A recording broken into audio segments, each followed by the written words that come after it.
Em nome de Deus, o clemente, o misericordioso. Luz, paz e conhecimento para todo o Brasil. Conheça o Islã.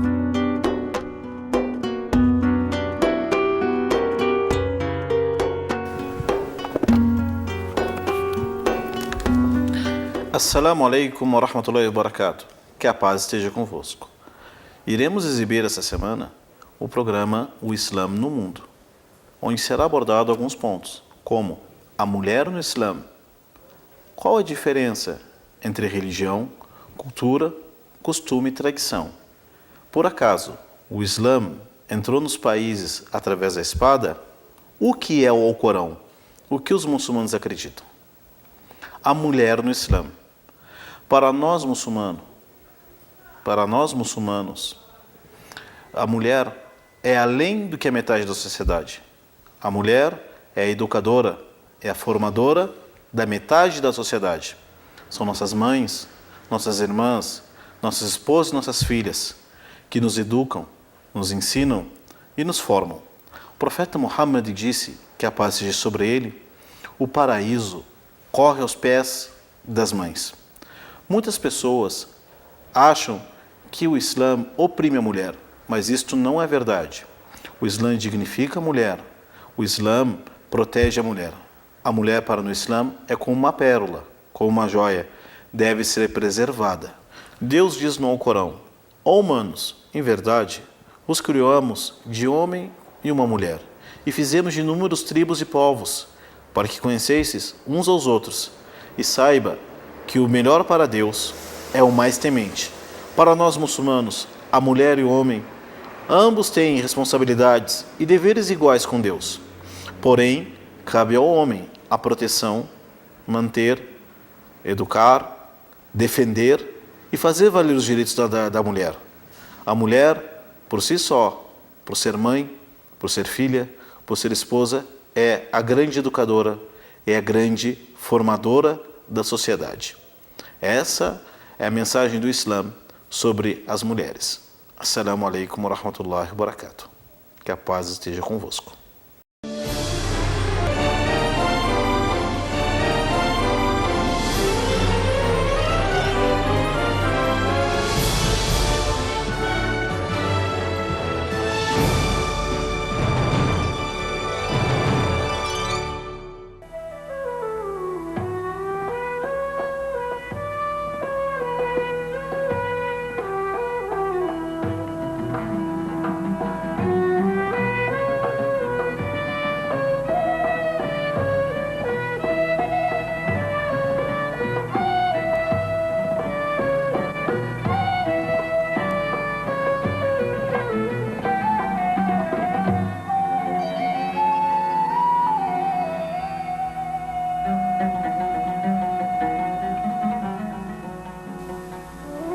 O Sagrado Corão não ordena às mulheres cobrirem seus rostos, mas insiste na modéstia ao vestir, tanto para homens quanto para mulheres.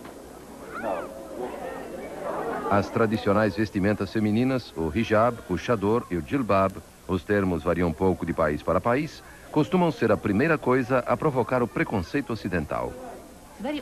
É muito estranho para um ocidental ver uma mulher com um hijab completo, principalmente se ele for preto, como os que vestem as mulheres no Irã ou na Arábia Saudita. Em geral, provoca uma série de ideias negativas sobre o Islã. E comentários do tipo: ó, está vendo aquela mulher de véu? Ela é oprimida, deve ser oprimida em casa, ter casado à força. É claro que ela não pode trabalhar vestindo aquilo, não tem independência financeira. E por aí vai. Essas conclusões são, no meu modo de ver, errôneas. Na verdade, muitas muçulmanas modernas que poderiam descobrir as cabeças, agora vestem o hijab com orgulho, em sinal de fé. É impossível não identificar uma muçulmana na multidão. E por alguma razão isso acaba sendo uma afirmação provocante. Atesta que aquela pessoa está ligada a um sistema de valores, de visão do mundo. É mais fácil para o homem se esconder do que para a mulher que se identifica dessa forma. Por isso, muitas mulheres insistem em usar o véu. É uma maneira de dizer quero ser identificada como muçulmana, como alguém que valoriza o respeito às mulheres.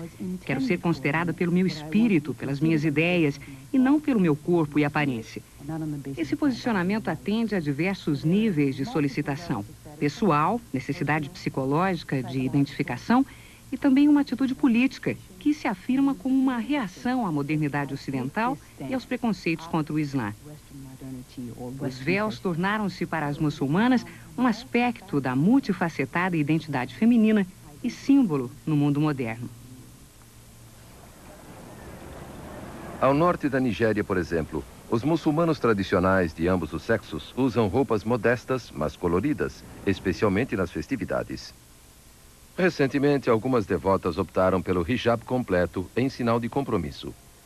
Na opinião delas, as mulheres ocidentais é que são exploradas e oprimidas, ao contrário das muçulmanas, que seriam respeitadas.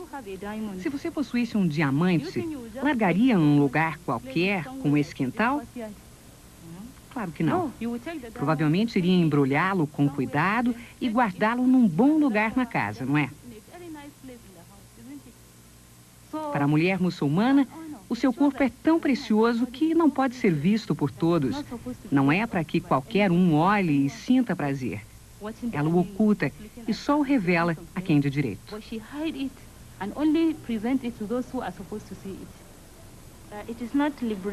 Não há liberdade quando afirmam que as mulheres devem se mostrar nuas.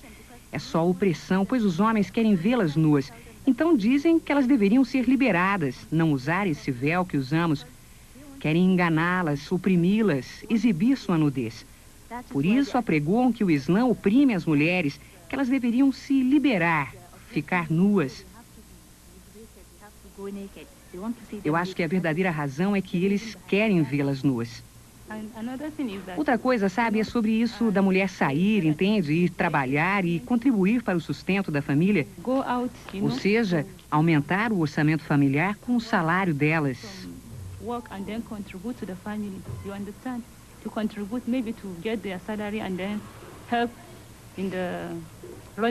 É tudo opressão. É o modo de fazer as mulheres trabalharem duplamente, cuidar das crianças e dar conta de um emprego extra para ganhar o sustento da família, em vez de o homem ser o responsável por essa parte. Não significa que o Islã proíba a mulher de trabalhar, mas ela não deveria, ou o que ganhasse deveria ser dela, não ter essa obrigação de contribuir com um salário para a família, como está acontecendo no Ocidente. Conheço mulheres que tiveram seus direitos básicos negados. Mas essa opressão não é islâmica. Vai contra a letra e o espírito do Sagrado Corão. Os homens que tratam as mulheres como inferiores não têm nenhuma autorização religiosa para isso. Certamente encontraremos no mundo muçulmano, principalmente nas áreas rurais mais distantes, lugares onde as mulheres sofrem todo tipo de abuso, onde lhes são negados os direitos mais básicos. Isso existe, mas não é fruto do Islã. Existe apesar do Islã. E se as pessoas são corretamente educadas no Islã, as mulheres assumem naturalmente seu posto de igualdade com os homens.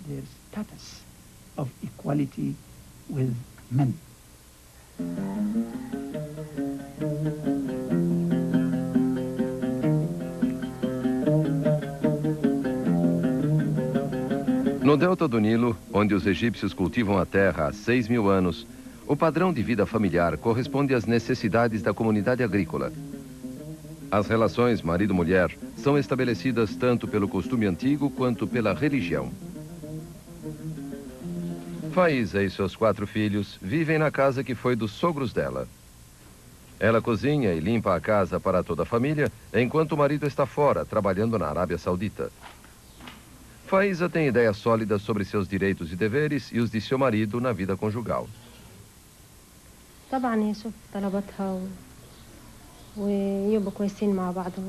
Claro que ele deve prover todas as necessidades dela. E devem ser bons um com o outro. Ele deve estar atento às necessidades dela. Ele deve respeitá-la e ela a ele. Um deve aprovar e ajudar ao outro. A mulher deve cumprir os seus deveres em relação a ele. respeitá-lo e satisfazê-lo.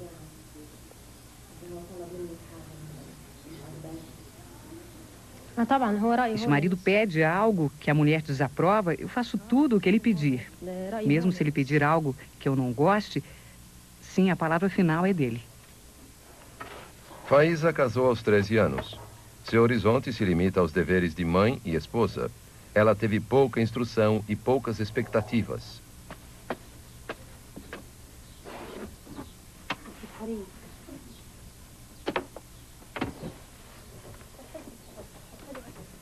A vida dela está envolvida com a da família de seu marido. Ela divide suas tarefas diárias, como a de assar pães, com uma das cunhadas.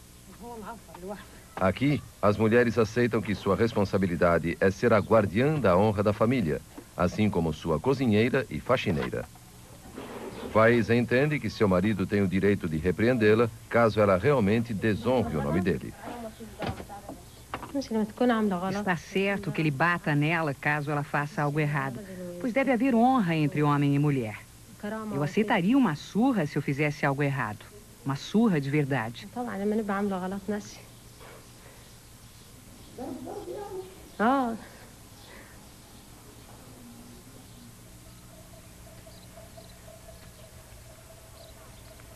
Faiza, às vezes, trabalha no campo com outra cunhada.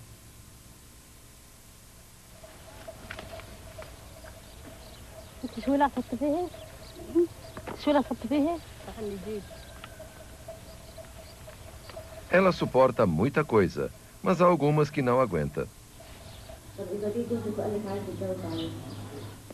Eu não aceitaria que o meu marido tivesse uma segunda mulher. Desde que eu estivesse cumprindo os meus deveres, recusaria. Mesmo que ele insistisse em casar com uma segunda mulher, minha resposta seria uma só, não. Seguiríamos caminhos separados.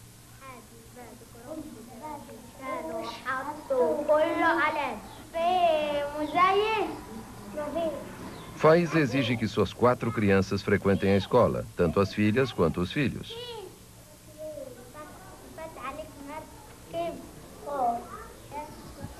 Ela decidiu que suas filhas não seriam empurradas cedo para o casamento como ela o foi. Mervat, a mais velha, já tem 12 anos. Como Faiza reagiria se seu marido quisesse casar Mervat aos 13, 14 anos? Aos 14 anos, eu seria contra. Se ele estivesse errado, eu seria contra. Se ele deixasse que ela completasse antes os estudos, aí eu apoiaria a decisão dele. Mas se sua decisão fosse errada, eu me oporia. É da vida dela que estamos falando. A felicidade dela vem em primeiro lugar.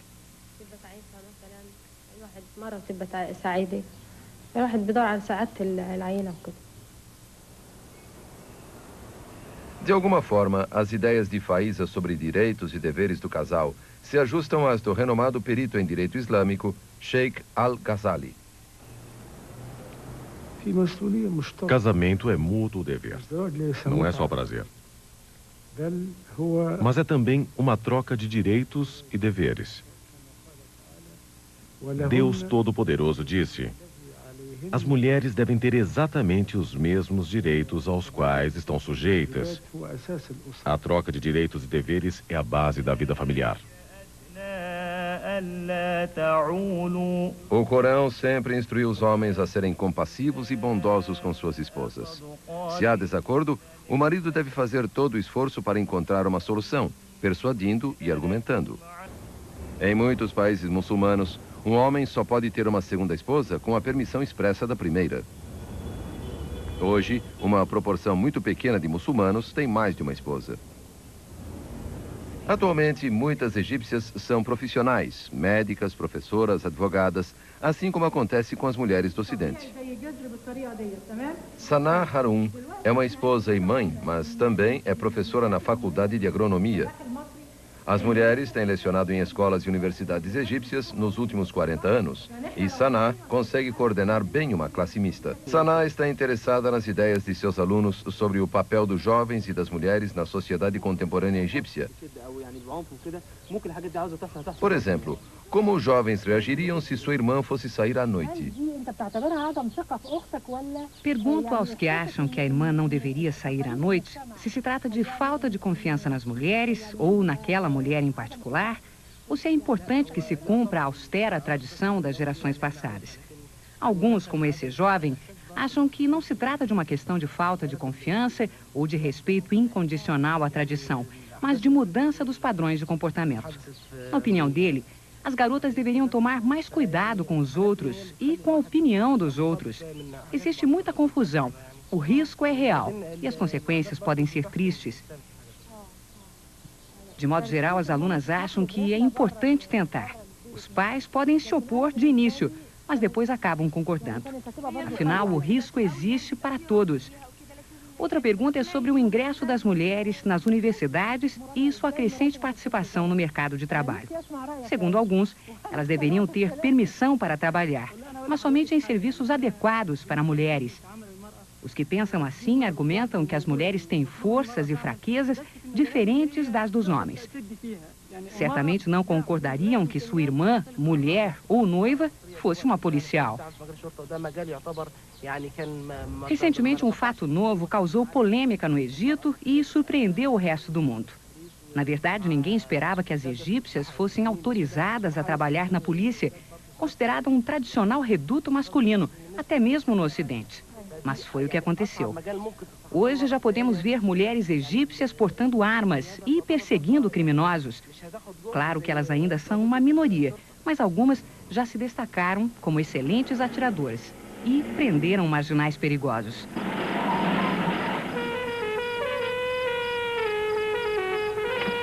Essa é uma série policial que foi recentemente exibida pela TV egípcia. Na cena, o policial é uma mulher disfarçada de não islâmica.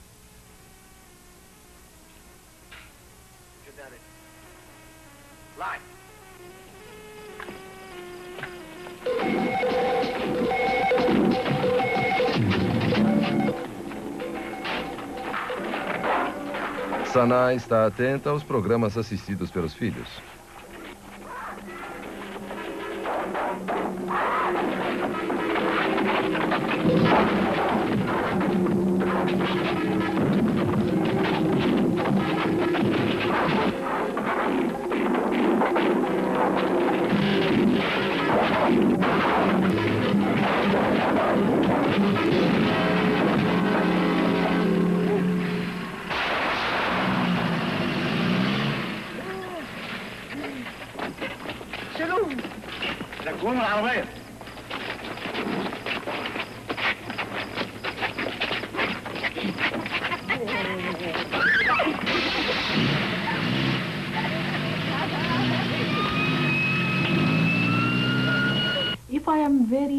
Se eu for muito rigorosa em casa e não conversar suficientemente com os meus filhos sobre o que é certo e o que é errado,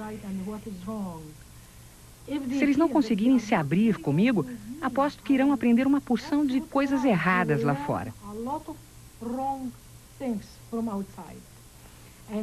Por exemplo, se eu digo ao meu filho, não assista esse tipo de filme, ele em geral responde, por que não, mãe? E se ele sentir que minha resposta não o satisfaz, assistirá de qualquer maneira, como Samir disse. Ou então sairá para a rua, é muito fácil sair, e fará o que bem entender. Por exemplo, assistirá ao tal filme fora de casa. Por isso, também no caso das meninas, é importante estar muito aberta.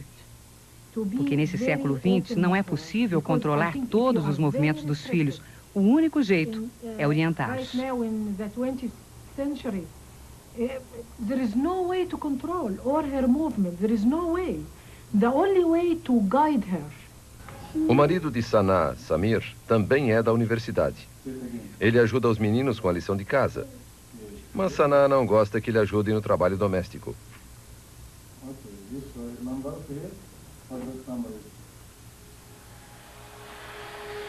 Apesar de ela impor tarefas aos filhos, faz todo o trabalho doméstico sozinha e às vezes acha difícil conciliar a sua vida profissional com os afazeres da casa.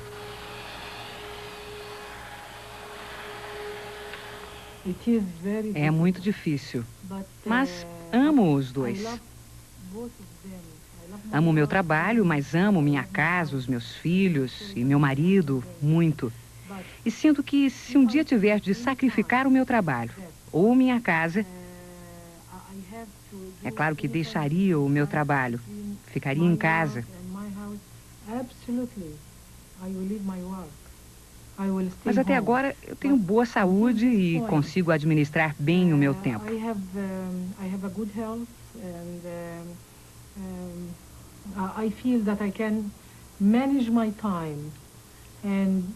E tem outra coisa muito importante.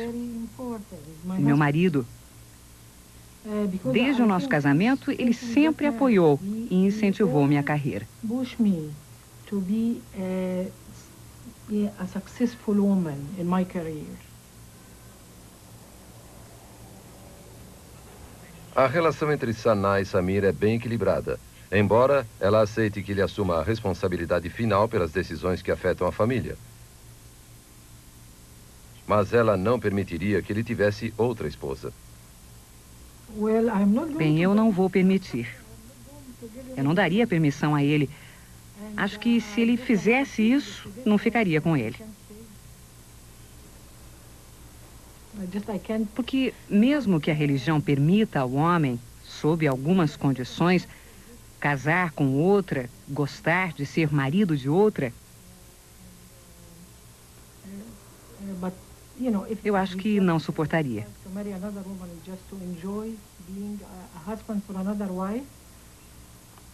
I don't think I can stand that.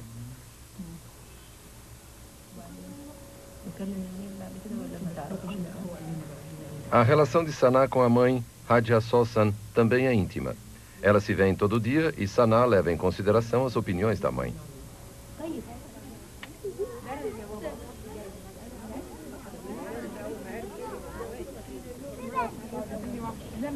Os laços que unem a família são bem fortes. As duas irmãs de Sanaa, seus maridos e filhos, vivem no mesmo prédio com Hadia Sosan e todos estão sempre juntos.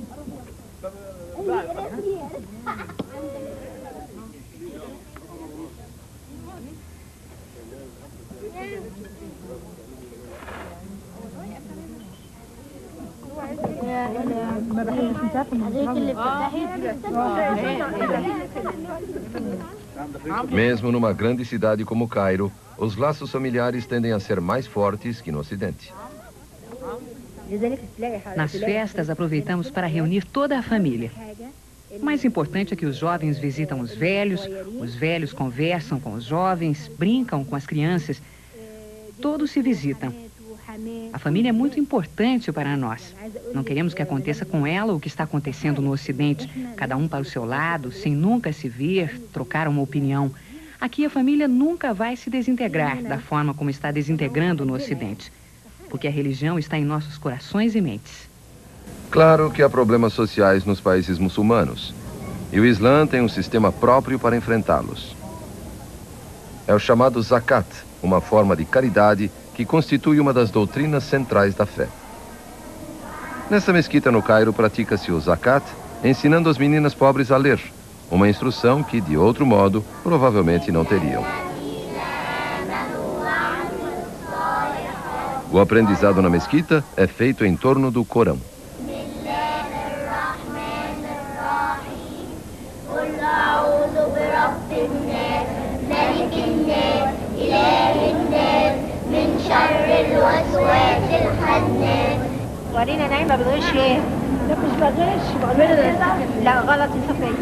Hadia Sosan dedica-se com muito carinho a essa forma de zakat, e ela própria ensina algumas das mulheres mais velhas a ler e escrever.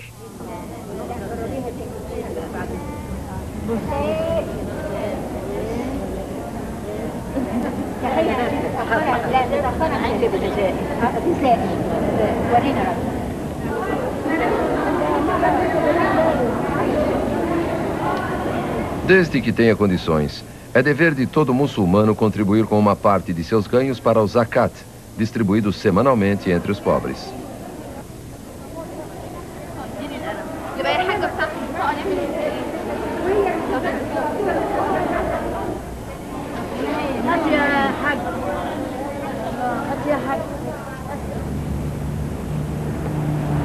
Mas numa metrópole moderna como o Cairo, existem problemas familiares para os quais estão sendo tentadas novas soluções. Existem poucos lares para idosos na cidade. É uma instituição importada do Ocidente que muitos muçulmanos abominam. Aqui é o Dar el-Hana, uma dessas pouquíssimas casas no Cairo. Ela providencia acomodação para idosos que podem arcar com o custo de vida na instituição ou cujas famílias têm recursos para pagá-los. O Corão diz que os idosos devem ser respeitados e cuidados não como um favor, mas como um dever. O conceito de asilo para idosos representa uma ruptura em mais uma das sagradas tradições da família islâmica. É também uma solução para um problema que surge das difíceis condições de vida numa cidade moderna.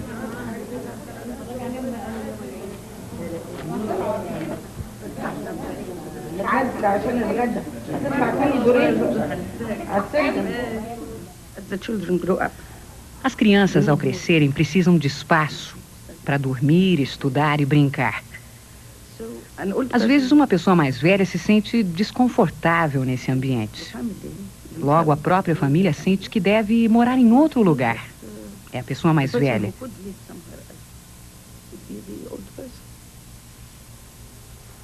E há problemas econômicos. Nos últimos anos, muitos passaram a trabalhar no exterior e tiveram que deixar seus pais. Não posso obrigar um homem a renunciar a uma boa proposta de emprego no exterior para ficar ao lado do pai ou da mãe. Outra pessoa poderá cuidar deles e ele poderá vir de vez em quando para vê-los. Ou, se forem saudáveis, poderá levá-los de vez em quando para visitá-lo. O Cairo é uma cidade muito antiga, lutando para se adaptar às exigências da vida moderna. Aqui, a família ainda se mantém em melhor forma do que na maioria das cidades ocidentais. Entretanto, as opiniões sobre a família e sobre os direitos da mulher variam de um país muçulmano para outro, não em função de diferenças religiosas, mas culturais.